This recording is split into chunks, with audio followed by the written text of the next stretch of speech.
खुशबू ने सोचा था कि वो विराज पर लगाम लगा देगी, लेकिन ऐसा कुछ भी नहीं हुआ। खुशबू के मुंह से निकले शब्दों को सुनकर विराज ने अपनी दोनों बाहों को ऊपर उठाते हुए कहा, ये तो गलत है। तुम्हारे पास तो ऑलरेडी मेरे जैसा पति है, तो फिर तुम बॉयफ्रेंड कैसे पाल सकती हो?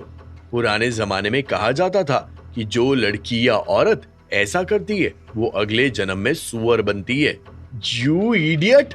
खुशबू ने एक्सपेक्ट नहीं किया था कि उसे विराज के मुंह से फिर से ऐसा कुछ सुनने को मिलेगा। विराज की बात सुनकर खुशबू को इतना तेज गुस्सा आया कि वो तुरंत ही विराज के सामने जाकर खड़ी हो गई थी और उसने तय कर लिया था कि एक थप्पड़ तो वो विराज के गाल पर मार के ही रहेगी।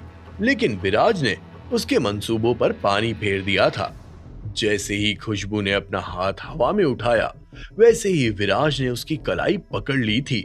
शुरुआत में जानवी खुशबू की मदद करना चाहती थी, लेकिन जल्द ही जानवी को पता चल गया कि खुशबू एक पैरानॉइड इंसान है। विराज के लिए उसका एटीट्यूड बहुत ही खराब था और वो अपनी सारी प्रॉब्लम्स के लिए विराज को ही जिम्मेदार मानती थी, और इस वजह से जानवी के मन में खुशबू के परिवार के लिए इज्जत पूरी तरह से निकल गई थी। और ये सब होने में जानवी को ज्यादा समय भी नहीं लगा था। वो समझ गई थी कि उसके लिए क्या अच्छा है और क्या बुरा है। विराज की उस हरकत ने जानवी के चेहरे पर मुस्कान ला दी थी। जानवी को मुस्कुराता हुआ देखकर खुशबू का खून खौल उठा था। गुस्से में खुशबू ने जानवी और विराज की ओर देखते हुए कहा, तुम दोनों इडियट्स किस बात पर इतना हंस रहे हो? अरे वाह, तुम्हें स्वर्ग और धरती की परवाह है, लेकिन क्या तुम इस बात की परवाह कर सकती हो कि मैं कैसे हंसता हूं? अगर तुम ये नहीं सोचना चाहती तो तुम्हें मुझ पे क्रश है तो कोई बात नहीं, मैं तुम्हें फिर भी प्लीज करने के लिए तैयार हूं, लेकिन तुम्हें तुम्हारा बिहेवियर सुधारना होगा। ये सब मेरे सामने नहीं चलेगा। उल्टा चोर कोतवाल को डांटे। विराज ने अभी खुशबू के सामने इस मुहावरे को सही साबित कर दिया था। You idiot! विराज की बात सुनकर खुशबू इस कदर गुस्सा हो गई कि उसने अपने दांत पीसे और अपनी एक टांग को जोर से जमीन पर पटका, लेकिन इस सब से कुछ होने वाला नहीं था और ये बात खुशबू भी बहुत अच्छे से समझती थी। उसी समय विनायक सेठ भी अपने हाथ में वाइन और खाना लेकर वहां पहुंच गए थे। ये देखकर तुरंत ही खुशबू अपने पिता की तरफ बढ़ी और उनका एक हाथ पकड़कर बोली, डैड, ये लड़का मेरे साथ कुछ ज्यादा ही बदतमीजी कर रहा है, इसको मारने में मेरी थोड़ी मदद कीजिए। ठीक है ठीक है, जब ये यहाँ से जाना चाहता है तो तुम इसे यहाँ से जाने क्यों नहीं दे रही हो? ऊपर से कह रही हो कि ये बदतमीजी कर रहा है, गलती तो तुम्हारी है ना? जैसे ही विनायक सेठ के मुंह से ये शब्द बाहर आए, वैसे ही खुशबू के चेहरे के होश उड़ गए थे। आप वाकई में मेरे डैड है? क्या आप एक बाहर वाली की साइड क्यों ले रहे हैं? तुरंत ही खुशबू ने विनायक सेठ से कहा। खुशबू के मुंह से निकले शब्दों को सुनकर विनायक सेठ के चेहरे पर मुस्कान आ गई थी। अपनी बेटी के कंधे पर हाथ रखकर उसे थपथपाते हुए विनायक ने कहा, ऑफ कोर्स मैं तुम्हारा बाप हूं, क्या तुम्हें कोई शक है? छोड़ो वो सब, देखो मैं तुम्हारे लिए क्या क्या लाया, रोस्टेड चिकन, मटन और कुछ फिश।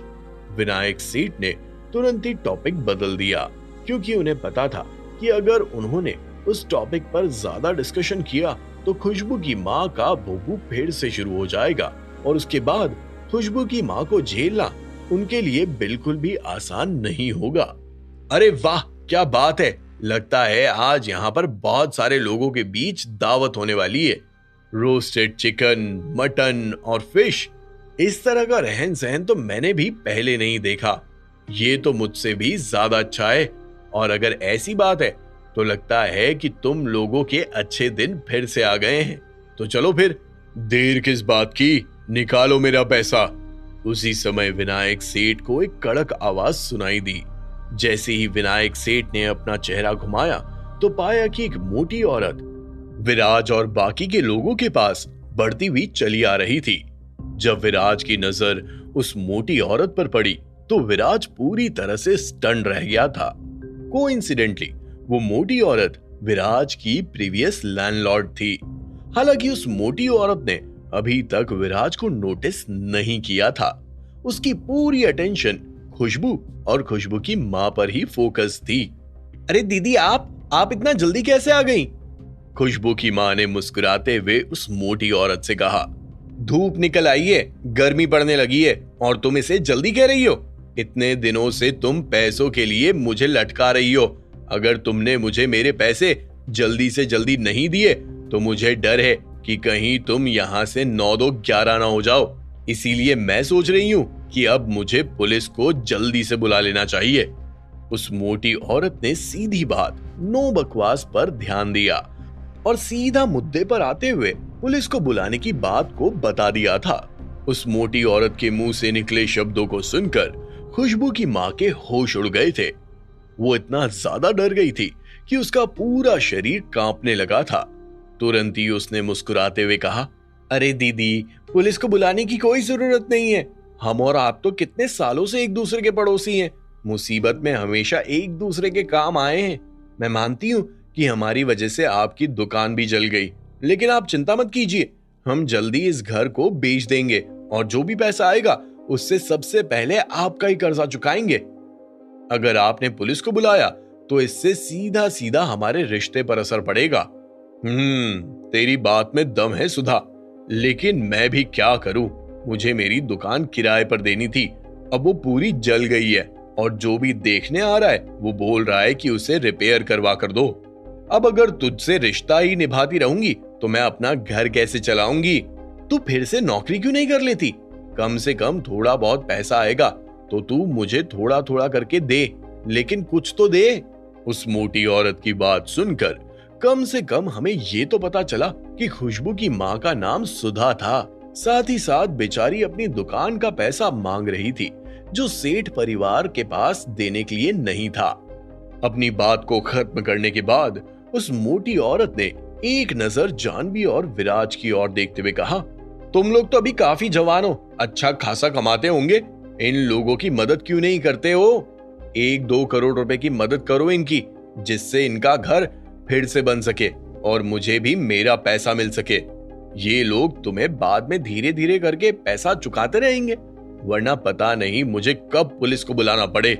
एक बार फिर से उस मोटी औरत ने पुलिस का जिक्र कर दिया था, जिसे सुनकर सुधा के पैरों तले जमीन खिसक गई थी। ये लोग, अरे दीदी, क्या आप मजाक कर रही हैं? इस लड़के के कपड़े देख रही हैं? पूरा फटीचर है ये, हमारे घर पर खाना मांगने आया है। आपको लगता है कि इसके पास 1 करोड़ रुपए होगा? 1 करोड़ तो छोड़ो, 1000 भी निकल जाए तो मैं गंगा नहा लूंगी। तुरंत ही खुशबू की मां ने पूरी तरह से टॉपिक का फोकस अब विराज की तरफ डाल दिया था, जिससे उस मोटी औरत का ध्यान भी थोड़ा डाइवर्ट हो जाए और वो बार बार पुलिस को बुलाने की धमकी ना दे। जैसे ही सुधा के मुंह से वो शब्द बाहर आए, वैसे ही उस मोटी औरत ने फिर से एक बार जानवी और विराज पर अपनी नजर डाली। इस बार बड़ी बारीकी से वो मोटी औरत विराज को देख रही थी। जब उसे विराज जिंदल के अपीयरेंस का अंदाजा हुआ तो वो एकाएक शॉक्ड रह गई थी। उस मोटी औरत ने विराज की ओर देखते हुए कहा, तुम? अपने कंधों को हल्का ऊपर की ओर उठाते हुए और अपने चेहरे पर एक भीनी मुस्कान लाते हुए विराज ने कहा, हाँ मैं। तुम्हें तो पुलिस ने अरेस्ट कर लिया था ना? उस मोटी औरत के चेहरे पर डर साफ तौर पर दिखाई दे रहा था, लेकिन विराज के चेहरे से मुस्कान हटने का नाम ही नहीं ले रही थी। मुस्कुराते हुए विराज ने कहा, हाँ तो क्या हुआ अगर पुलिस ने मुझे अरेस्ट किया? क्या मैं वहां से भाग नहीं सकता? तुम सच्ची में वहां से भाग गए? उस मोटी औरत को इस तरह देखकर अब खुशबू की मां को भी कुछ अजीब सा लग रहा था। तुरंत ही सुधा ने उस मोटी औरत से कहा, दीदी, क्या आप इस लड़के को जानती हैं? ऑफ कोर्स मैं इसे जानती हूँ। पहले ये मेरे दूसरे वाले घर का किराएदार था और मुझे नहीं पता कि इसके पास इतने सारे पैसे कहां से आए थे। मैंने तो पुलिस को कॉल कर दिया था और वो लोग इसे अरेस्ट करके ले गए थे। मुझे नहीं पता कि ये वहां से कैसे और क्यों भाग निकला। जैसे ही मोटी औरत के मुंह से ये शब्द बाहर आए, वैसे ही खुशबू की मां के होश उड़ गए थे। तुरंत ही शॉक पोजीशन में उसका मुंह खुला। ये जेल से भागकर आया है? जैसे ही सुधा को उस मोटी औरत की बातों से पता चला कि विराज जेल से भागकर आया है, तो सुधा का चेहरा एकाएक सफेद पड़ गया था। सुधा को लगने लगा कि विराज कोई बहुत बड़ा गुंडा है और उसे उससे पंगा नहीं लेना चाहिए। जो कुछ भी सुधा ने थोड़ी देर पहले विराज से और उसके बारे में कहा, उसे सोचकर सुधा बहुत ही डर गई थी। तुरंत ही सुधा ने अपना मुंह खोलते हुए कहा, लड़के, जल्दबाजी करने की कोई जरूरत नहीं है। मैंने अभी कुछ ज्यादा ही बोल दिया था। I am sorry. हम अच्छे से भी बात कर सकते हैं। आंटी, आप फिर से गलत समझ रही हैं। विराज ने कोई कानून नहीं तोड़ा है। इसने तो लॉटरी का प्राइज जीता था। पुलिस ने इसे अरेस्ट किया जरूर था, लेकिन जब उन्हें पता चला कि इसने कुछ भी गलत काम नहीं किया है, तो उन्होंने इसे छोड़ दिया था। जानवी ने तुरंत ही एक्सप्लेनेशन देते हुए कहा, तो ये लॉटरी का टिकट खरीदता है। जानवी की बात सुनकर खुशबू की मां की जान में जान आई। लेकिन अब जब बात लॉटरी के प्राइज जीतने की थी, तो भला सुधा चुप कैसे रह सकती थी। तुरंत ही सुधा ने अपना मुंह खोलते हुए कहा, उस लॉटरी से तुमने कितना पैसा जीता?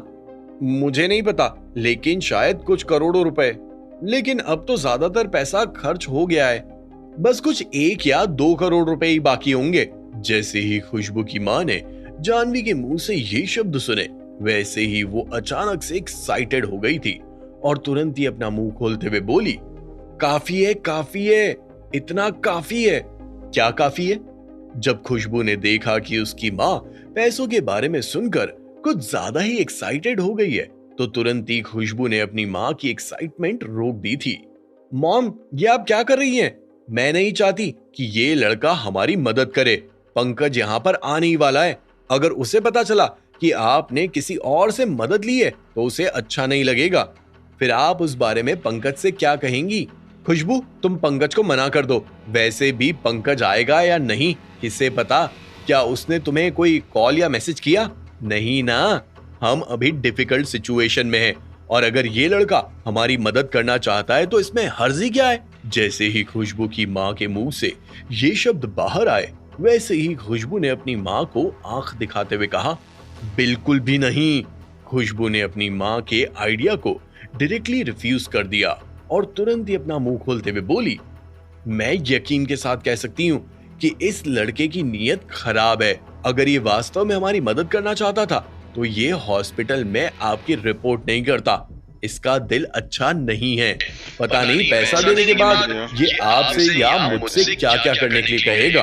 खुशबू की बात सुनकर सुधा भी पूरी तरह से एम्बैरेस्ड हो गई थी। तभी इतने में उस मोटी औरत ने हंसते हुए और सेठ परिवार को छेड़ते हुए कहा,